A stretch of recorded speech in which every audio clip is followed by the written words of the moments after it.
नमस्कार. अ, दिनांक 15/6/2026 रोजी भीमाशंकर मंदिर हे पासधारकांकरता खुलं करण्यात आलेलं आहे.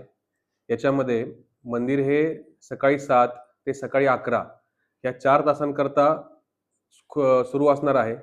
त्या दरम्यान जे ऑनलाईन वेबसाईट आहे www.श्रीभीमाशंकर.com या वेबसाईटवरून आपण ते बुकिंग करू शकता. त्या वेबसाईटवर ज्यांना पासेस मिळतील, त्या पासधारकांना सकाळी 7 ते 11 या दरम्यान मंदिरामध्ये दर्शन दिलं जाईल आणि पासधारकांव्यतिरिक्त इतर कोणालाही दर्शनाला सोडता येणार नाही. मंदिर परिसरामध्ये मोठ्या प्रमाणावर कन्स्ट्रक्शनची कामे चालू आहेत. त्याच्यामुळे त्या ठिकाणी काम चालू असल्यामुळे, मोठ्या मशिनरी असल्यामुळे, खोदकाम झालेलं असल्यामुळे सदरच्या ठिकाणी सुरक्षित दृष्टीने आपल्याला जास्त लोकांना सोडता येत नाही. त्या कारणाने फक्त आता 1000 लोकांना प्रायोगिक तत्त्वावर त्या ठिकाणी दर्शन सुरू करण्यात आलेलं आहे. तर माझी सर्व भाविकांना ही आवाहन राहील, की आपण ऑनलाईन पास बुक केल्यानंतरच सदरच्या ठिकाणी आपण मंदिर परिसरामध्ये यावे. ज्यांच्या जवळ पास नाही, त्यांना मंदिर परिसरामध्ये देखील आपल्याला सोडता येत नाही. त्यामुळे मंदिर परिसरामध्ये देखील जाता येत नाही. पोलिसांच्या मार्फतीने ते पास चेक केले जातात आणि फक्त ज्यांच्याजवळ पास आहे, त्याच व्यक्तींना आपण मंदिर परिसरामध्ये जाऊ देतो. तर आपल्या मार्फतीने आम्हाला भाविकांना हेच आवाहन करायचे आहे, की ज्यांना दर्शनासाठी यायचं आहे, त्यांनी सदर दिलेल्या वेबसाईटवर आपण बुकिंग करावं आणि सदर बुकिंग मिळाल्यानंतर त्या तारखेला आपण सकाळी 7 ते सकाळी 11 या दरम्यान दर्शनाकरता यावं. पहिल्या आठवड्याचं 24 तारखेपर्यंतचं बुकिंग फुल झालं असल्यामुळे आत्ता त्या वेबसाईटवर बुकिंग करता येत नाहीये. जेव्हा पुढच्या स्लॉटचं बुकिंग सुरू करण्यात येईल, तेव्हा आपल्याला त्याच्यावर बुकिंग करता येईल. तर सर्व भाविकांनी त्याचा लाभ घ्यावा आणि त्या ठिकाणी बुकिंग करावं. परंतु भाविकांना आमचं आवाहन राहील, जे विशेषतः दुरून येणारे भाविक आहेत, त्यांना आवाहन राहील, की आपण कृपया बुकिंग करून यावं. जेणेकरून आपल्याला इथं येऊन दर्शन न करता माघारी जाण्याची वेळ येऊ नये, याकरता आपण अ, पास बुकिंग करावं आणि प्रशासनाला सहकार्य करावं. धन्यवाद.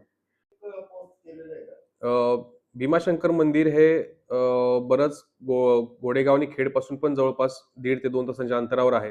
मग इतक्या वर गेल्यानंतर लोकांना माघारी परत येणं हे थोडंसं त्रासदायक होतं. याकरता आपण डोंगर चढण्या अगोदरच लोकांचे पासेस चेक करत आहोत, जेणेकरून वरून माघारी येण्यापेक्षा लोकांना अगोदरच समजेल, की आपल्याला तिथे परवानगी नाहीये आणि लोकांचा वेळ वाचेल आणि लोकांची गैरसोय होणार नाही.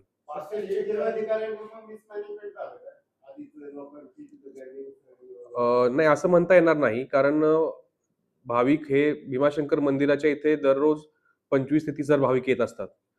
परंतु फक्त 100 ते 200 भाविक आले याचा अर्थ बाकीच्या इतर लोकांकडे तो मेसेज गेलेला आहे. प्रशासनाने जी माहिती दिलेली आहे, की मंदिर बंद आहे, पासधारकांनाच यायचं आहे, ही माहिती बहुतेक भाविकांकडे पोहोचलेली आहे.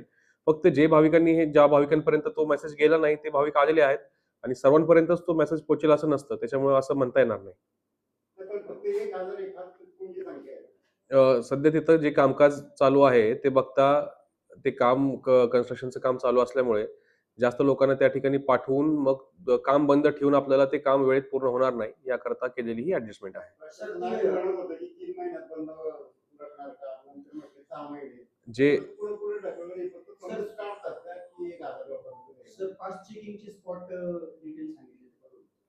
अ, पास चेकिंग हे घोडेगाव हद्दीमध्ये डिंभे येथे एकदा होते. त्याच्यानंतर खेड हद्दीमध्ये शिरगाव येथे पास चेकिंग होतं. त्याचबरोबर पार्किंग नंबर 4 आहे, त्या ठिकाणी देखील पासचं चेकिंग होतं. आपण हे यासाठी वेगवेगळ्या ठिकाणी करतोय, की लोकांची गैरसोय होऊ होऊ नये आणि वेळीच त्यांना कळावं, की वरती परवानगी नाहीये आणि त्यांचा जास्तचा प्रवास टळावा आणि त्यांना लवकरात लवकर समजावं, की आपल्याला परवानगी मिळणार नाही. मग त्यांना त्यांचा पुढचा दिवसाचं नियोजन करता येईल अशा प्रकारे.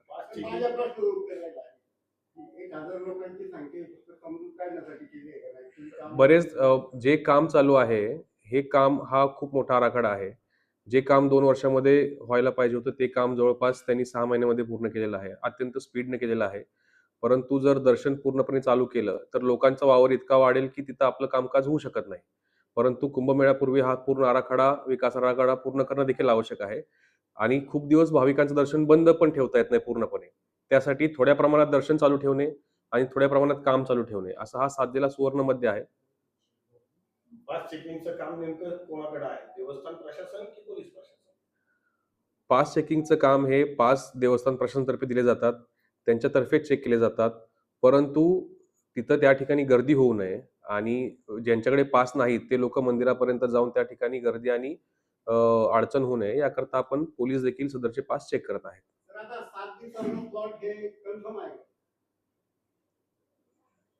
नाही, ते स्लॉट्स आणि हे सगळं मंदिर प्रशासन बघतं. आम्हाला त्याच्याबद्दल कल्पना नाही. मी तोपर्यंतचं बुकिंग फुल झालेलं आहे.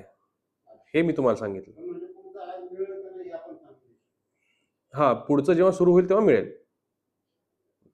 सर व्हीआयपी दर्शनासाठी काय म्हणजे आता परत काल मी माहिती घेतली तर व्हीआयपी बरेच आले होते त्यांना सुद्धा दर्शन नाकारले म्हणजे त्यांनी सुद्धा ऑनलाईन बुकिंग केलं पाहिजे असं म्हणणं आहे. ऑनलाईन बुकिंग आणि पास मिळाल्यानंतरच सोडलं जाईल कारण त्या ठिकाणी विदाऊट पास जो न सोडण्याचा नियम आहे तो सगळ्यांसाठीच लागू आहे. त्याच्यात काही वेगळा बदल असायचं काही कारण नाही. बाहेरच्या राज्यातून एखादे आमदार किंवा खासदार सारखे महत्वाचे व्यक्ती आला तर त्यांना सुद्धा हा नियम लागू करण्यात येईल का? तसं काल देखील करण्यात आलेलं आहे. सर्वांसाठीच ते लागू आहे. त्यांना पास धारकांनाच मंदिरात पाठवण्यात येतं. तो नियम सगळ्यांसाठी लागू आहे. देवस्थान आणि पुजाऱ्यांनी समजा